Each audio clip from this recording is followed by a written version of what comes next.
Hey, I'm Dennis from This Side of Anarchy, and welcome to Band, my show where I let you in on my getting to know other independent bands that I support on social media and that support me in return. And we get to know each other a little better by answering 5 questions each. Please hit the subscribe button if you're on YouTube or listening on podcast so you can keep up to date and enjoy this episode. Welcome to this episode of Band. This is episode 10. I can't believe I've done 10 of these. This is kind of strange, amazing. And today we're with Wild Horse UK in England. And the second one, I think it's the second one overseas. It's really interesting doing the ones overseas. So introduce yourselves and what made you guys pick up your instruments, and maybe a little bit about yourselves and what instruments you play, and if you've been in any other bands, just little details. Well, I'm Ed. I play the drums in Wild Horse. I play a little bit of guitar on my own, because I quite like it, if the drums a bit loud. I was in a band just before I was in Wild Horse, but it was a bit of a mess about thing. It was like me and a couple of mates doing covers, anything special really, and then bumped into Henry and he said, "Do you want to jump for me?" And I was like, "Sure, yeah, I will do, mate. Perfect." So I'm Jack. I'm the singer, and I also play guitar and bass as well as some keys. And I was actually in a previous band with Ed. We were in a band together. What were we called? I can't remember. Wouldn't have been very smooth, would it? No. But then Ed met up with Henry, and I didn't want to be in a band with my brother, because Henry is my brother, and but he convinced me, and we're here now. Yeah, I did. As you said, I'm Henry, and I play bass and guitar. I started off playing guitar probably when I was about 7. I had a friend in school pick up the guitar, but it was only both of us doing it at the time, so it was a bit of competition. So that's kind of where that started. And I had a couple of bands before this band, just sort of mess around bands, nothing special really. And then we all came together in an after-school club, essentially. And that's where that began. And how long you guys been a band together? About 6 years now, I think. 6 years already? 2013, so Almost 7 years. Yeah, we started when we were very young. I was 11. You were also 11. Yeah, 11, 12, which was a bit rough. I'm getting to pubs, an 11-year-old. And you were only 14 or 13, 14. Yeah. So we started very young. That's right. That's good. So how did you pick the name? If I remember correctly, and correct me if I'm wrong, guys, but I think it was after our first gig, and we had a great reaction from the audience. We got an encore, and on the way back in the car, we were saying to each other, we should probably think of a name now. And we threw about a few names. I think there was Eric the Pug, Rusty Spanner in the Toolkit. Rusty Spanner, I remember that. Yeah.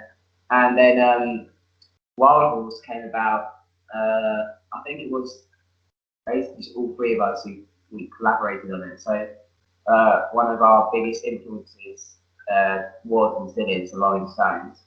And obviously their song Wild Horses is a classic.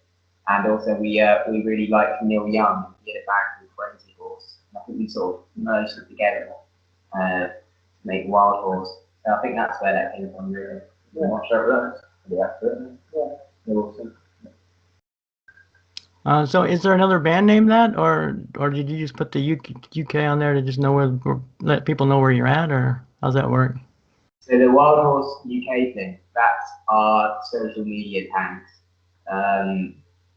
sort of Instagram and Twitter and stuff like that. I think adding the UK, because we have a fan base that stretches around a lot of different countries. So I think we put the UK on our social media just to basically let everyone know basically where we're from, really. Yeah. Yeah. Okay, cool. Sounds good. Yeah, I think the two on the end are still gonna have to come in a little more because I think eventually you're gonna get cut out. Yeah, there you go. All right, you guys are ready for your first question. All right. Do you want to ask that question, Ed?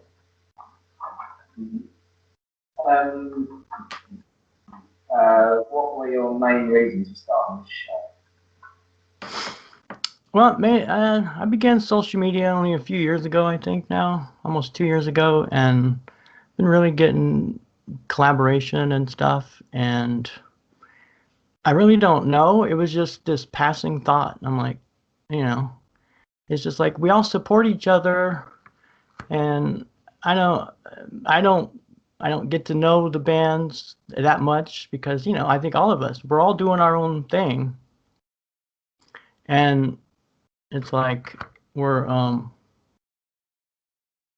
too busy doing our own thing, and I can't be when I'm not doing my thing. I got to do something else, and it just gets. So I just thought of this. I was talking to the Secret Weasels a lot, and then I just had this thought they were coming out with an album, and I just said, well, let's get to know them. We kind of talk a little bit on the Twitter and everything, and it's just like to be more personal. It's just kind of texting. It's like, oh hey, how you doing? Well, you got a nice guitar, blah blah, whatever. So I just thought it was a good way to meet the indie bands and get to know a little more about them and promote them, and they can promote me. Cross promotion. The people can know, my fans can know a little about them, and their fans can know a little about me. And so far, it's gotten a pretty good reception, and people seem to like it a lot. And even though it's only 10 episodes, but it's been nice. That's great. Yeah, and again, thank you for having us on. It really, Oh, absolutely. appreciate it. So before the COVID thing, so you've been together 7 or 8 years, I guess, and you should play. How often do you usually play? I mean, do you play once a week or once a month? I mean, what's your show schedule like before the COVID? So almost weekly, wouldn't it? Yeah, We were playing. Yeah, we'd be rehearsing every week and definitely gigging more than a few times each month, weren't we? Oh yeah, Definitely getting around. gigs were regular. Quite extensive as well. We were bouncing around all sorts of places. And then obviously this came in and just. But that's a thing. Like this year was supposed to be really gig heavy because we are releasing this brand new album, like we think our best yet. And we had so many gigs lined up, so many different things, and it was going to be very intense. But obviously, all of that got cancelled. But maybe next year, if it gets better. Yeah, it gave us a good chance to dabble around in social media a little bit more. Yeah, And try new things, which have worked. Nice. Yeah. So like mainly all over England or mainly in London or Yeah, London, Brighton, sort of south of England, which is where we're from. But we've done all over really. We've played gigs. We played gigs in Paris. We played gigs. We played some gigs in some weird places. Yeah, we've been interesting locations. Yeah, as you do. Yeah, we've been pretty much everywhere in the UK at least at this point. That's cool. How was it going to France? It was interesting. It was going to a strip club at age 13. Yeah. It was actually the gig we played there was actually in a strip club. There was no it wasn't because we hired it out. There was no strippers or anything, but it was just the cages. So it was very strange, very weird experience. But, yeah.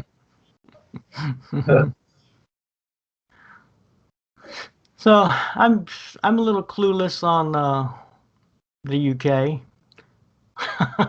But I've saw little shows and everything, and because there's Wales and there's Scotland and there's Northern I guess Ireland. England, and it's just like are they all kind of, is Wales the same as England, or is it like a total separate thing, or There's lots of sheep in Wales, and it rains a lot. It's quite cool. A bit more than it does in England in Wales. So, which is saying, it's saying, no.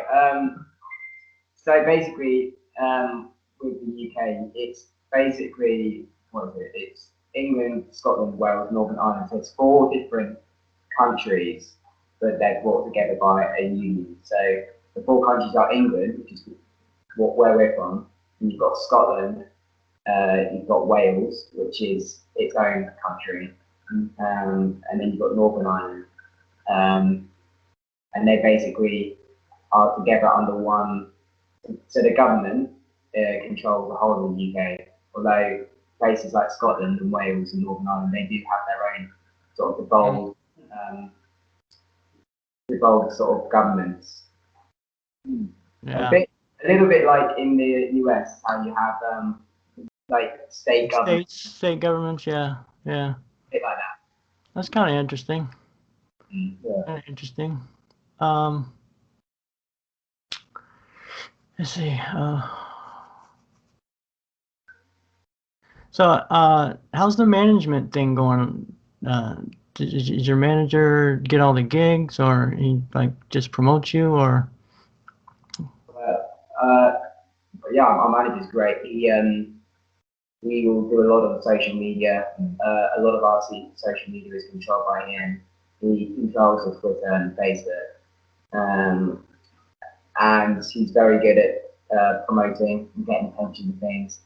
And Very consistent as well. in terms of gigs, yeah, he will often get his gigs. Definitely to start out with, but nowadays it's more sort of venues will approach us, which is great. Gigs come from all sorts of different places. So there's been times when Henry's got us a gig, or Ed's got a gig, or I've got us a gig, or Down at uni as well. yeah. Through word of mouth and stuff and friends. Yeah, gigs come from, well, not anymore, but they used to come from so many different places, really. Yeah. That's cool. All right, your next question. What is your favourite place to eat in your hometown, LA, and why? Yeah, LA is great for food. I mean, that's one of the reasons I moved here, because there's so many different cultures. It's like whatever you want, you can pretty much get here. It's like Indian food, Chinese food, Mexican, of course, Mexican, and all kinds of places. But right now, kind of, they have this. There's these food trucks that are getting really popular. They're like these big, square box truck, and then they got kitchen in them. And there's this one that the girl at where I work turned us on to. They got really good tacos. I guess they're from El Salvador or something, but just the way they make them and stuff. But that's a good one. And then just other place down the street called Ernie's Tacos. It's been there since the 50s, so it's good.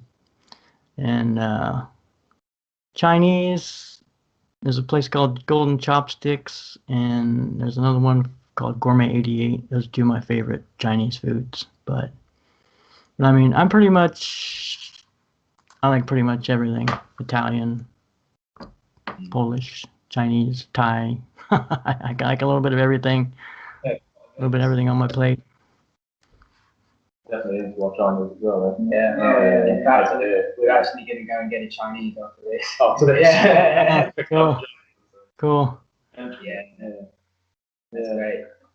Yeah, there's this place, Gourmet 88. It's got these thing called braised beans, and they are just, I love them. Just green beans, and they got little bits of onion and I think elephant garlic on there. It's a mild, really mild garlic, and it is really good. It is really good. It's really good. We'll have to go there when we visit LA. There we go back. So so how's the music writing process for you guys? Does one guy usually come up with the bulk of it, and the other guys kind of join in, or is it like a collaborative process? And Not the bulk, I think. yeah, with the writing, I usually will be sat in the studio or somewhere just playing around, whether that be on the piano, the keys, or guitar or bass, or often I'll just like hum something. I'll think, oh, that sounds cool, and then I'll sort of just get a guitar or something and just write something to it, and I record everything from the start to the end product on my phone to keep a record of it. And it comes from all different places really. There's often been a lot of times where I'll wake up at 3 in the morning and I'll have this thing in my head and I'll be like, oh, I need to get up and get the guitar out, and because I need to get that out of my head and into my phone or I'll forget it. And then I sort of, when I'm happy with the lyrics and stuff like that, I'll bring it to the band and we'll play around with it. Henry will put his part on it, whether that be a keyboard part or a bass part, a guitar part, and Ed will put his drum part on it. And, we just sort of come together and turn it into like a band song rather than just like but share that book. Yeah. When at the time. How it goes. Change it. Yeah. Yeah. So tell me about all your albums and how many releases do you actually have, and how's the recording going and stuff like that? We got four albums, 3 EPs. Our most recent one, We're in an Identity Crisis, that we love it. We just released that, and that's been great. And before that, Dance Like Animals. Yeah. And they're all on Spotify, Apple Music, iTunes, Amazon. You can even get a hard copy of it, which seems old-fashioned. Impossible, isn't it? Yeah. You can, if you prefer that, you can get that. And we don't stop because lockdown is basically just spurred on so many different ideas, and we've now finished writing for our next album, and we're toying around with expect something new from us in November. Not an album, but something new is coming in November for sure, which we can't wait because the new songs we've got. We always think they're better than our old ones. Yeah. I was like, this one's better. Yeah, well, you got to get better. That's right. Yeah. All right, your next question. Name a moment from your life that you will never forget. Well, I have 2 sons, and their birth was like, it was awesome. It was wild. It was, I never, growing up, I was kind of like one of the ones that I never wanted to have kids. The world's gone to shit. What the hell am I going to bring somebody into the world for and everything? Then as I got thinking about it, gotten older, got talking to people, it's like, we're the ones that really messed it up. So we're the only ones that are going to be able to fix it. So if you raise good kids for the next generation, or at least do your best, and then we got a shot. So that's, and when I met my wife, and we actually met at work, and I was like, yeah, I'm never gonna have kids. And she's like, oh, you'd be a good father. She saw something in me that I'm like, what? I would be a good father. What the hell are you talking about? So Very nice. so we finally got married and had some kids, and And after my second child is when I stopped being in, and Society Gone Mad, the band I was in before, was kind of petering out too. The scene was kind of dying, and everybody was getting disheartened. And I know she needed my help at home, so I quit playing for a few years and helped out with the kids. But kids are amazing. I'm very happy. Now her her two daughters have she has two other daughters from her previous marriage, and her youngest daughter had two kids already, and then I call them my grandkids. I mean, it's amazing. It's amazing having them little kids. Grandpa, grandpa, and they had to move away, and we Skype and everything, and that's a blast. Yeah, I'm sure. And I don't know if you guys got that. There's these cereals over here that have been around since I was a kid. For Halloween, they have Boo Berry, Frankenberry, and Count Chocula. And every one's pink, one's blue, and one's chocolate. So and every Halloween, they come out because they're more Halloween kind of things. And we saw it at the store the other day. I sent a picture to my stepdaughter, and she goes, "Oh yeah, my granddaughter." She said, "Oh yeah, she saw that in the store," and she said, "Oh, Grandpa." So she remembers me for I'd always feed her the blueberry. Yeah. Wow. So the fourth question, I guess you guys can't answer too much because it's about social media, and you said your manager does that most of that. It sort of tends to be a lot more, now. But he's always been quite business savvy, so he takes the lead on a lot of the stuff we don't know about. Well, intricate things, I'd say, but yeah, we definitely share the role with social media. Yeah, like we'll like design. Which we have to do. We'll design like posts and put out, and also our Instagram is run by us three because we're younger, so we understand stuff like Instagram more. Generation, yeah. Okay, so you guys are doing the Instagram. That's good.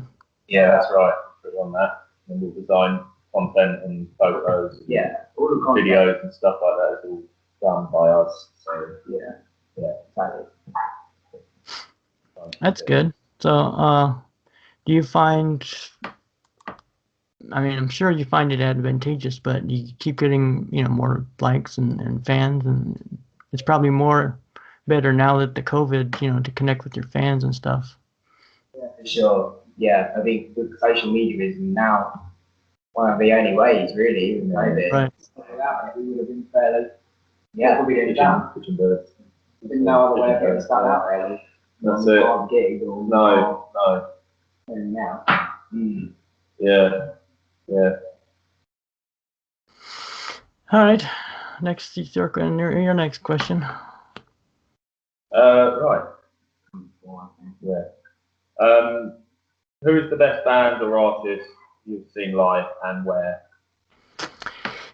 Definitely, like 1985. I saw Metallica in the 80s, the Ride the Lightning tour.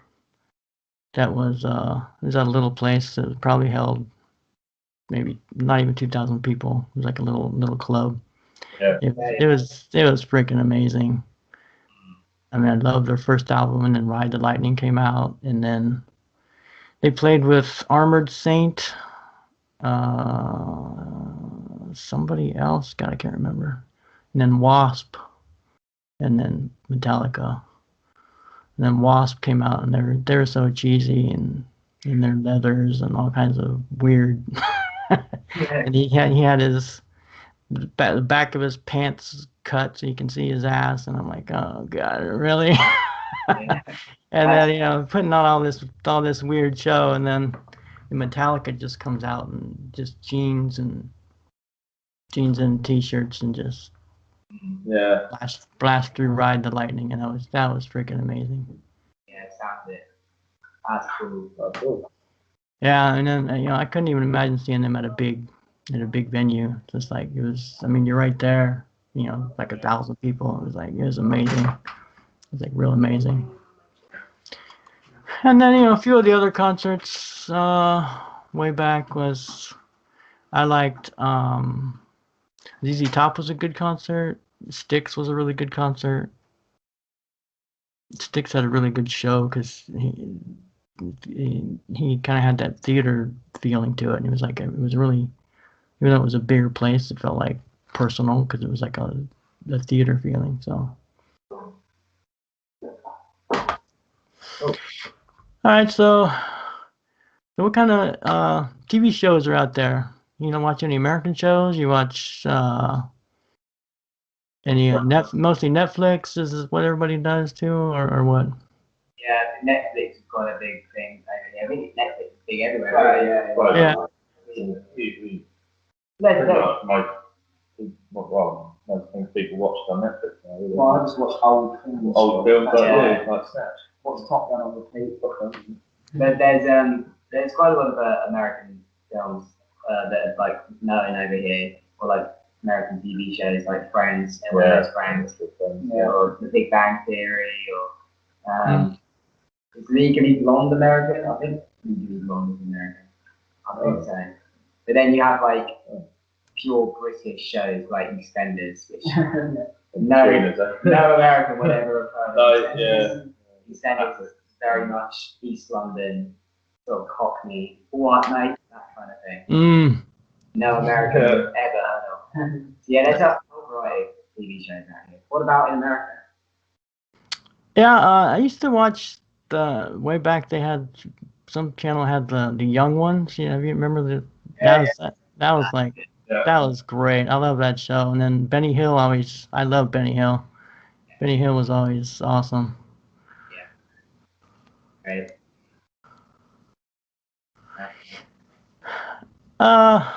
Yeah. All right. Off to your last question. All right. Cool stuff.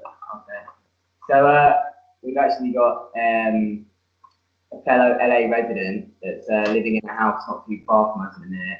I don't know if you've heard of him, Johnny Depp. Mm-hmm. One day we'd like to check out his club. He's got a club called the Viper Rooms in LA, and we were just wondering if you'd ever been. And if you have, what was it like? No, I've never been to the Viper Room. I don't even think he owns it anymore. I was kind of looking it up a little bit. I think it got. Oh right, I thought he did. Yeah, something happened. Somebody died there, and one of his he gave it to his partner, and then I think some corporation owns it now. I don't even really know what's happening. I was kind of looking it up when you were asking me, and I think it was after like when we were playing out and stuff. I think it was a little bit after that, but certain clubs, like the Troubadour. Sometimes they go in waves. Like there's the glam wave, and then they come to then the punk kind of wave comes in. And it's just like whenever we played there, it was just during the Troubadour when we were playing was just glam. So just like I never really got into the scene, so I never really ended up going to the Troubadour. Yeah. And then even the Rainbow Room that Lemmy goes to all the time. I've never been there. Sometimes it's like your hometown. You don't go to like the cool place. You're always here, and it's like, oh, you ever been there? I don't know. It's just a normal place, It's like what's normal for us over here. It's just like where people are like, oh wow, it's LA. It's this. And it's like, well, I pass by it every day. It's like We haven't got much. No, we have to drive quite far to go out to those places. But you two are down and drive, isn't it? Yeah, I mean, I have played. I've played the Whiskey. Wow. Yeah, that was cool. I was in the '90s when I was in the early '90s. I was in 3 bands at the same time. That worked. Yeah, because I was in Society Got Mad for 10 years, and then early on, our drummer and his wife had this other band called Three Women in Black, and then their bass player left. So our bass player in Society joined, and then they played for a little bit. And then their guitar player left again, so then they asked me to join. So it was basically the Society Gone Mad basic bass group with a girl singer. So it was kind of like there was real times where it would be Three Women in Black would play, and then we'd just leave our stuff up there and play Society Gone Mad stuff, which was kind of cool. So yeah, and then I met some other guys and was in another band for a few months too. But yeah, I actually played Club Lingerie too, and Whiskey with Three Women in Black. And Society, we played basically from San Diego to San Francisco. It's kind of like all we were able to play. So from like 88 to 99 is about when we were together. So Yeah. all right, man, this was fun. Yeah, it was. Well, thank you. Thanks for having us. Any other questions you can think of that are on the paper? You think? It's springs to mind. Yeah. Actually, how many bands have you been in? How many bands have I been in?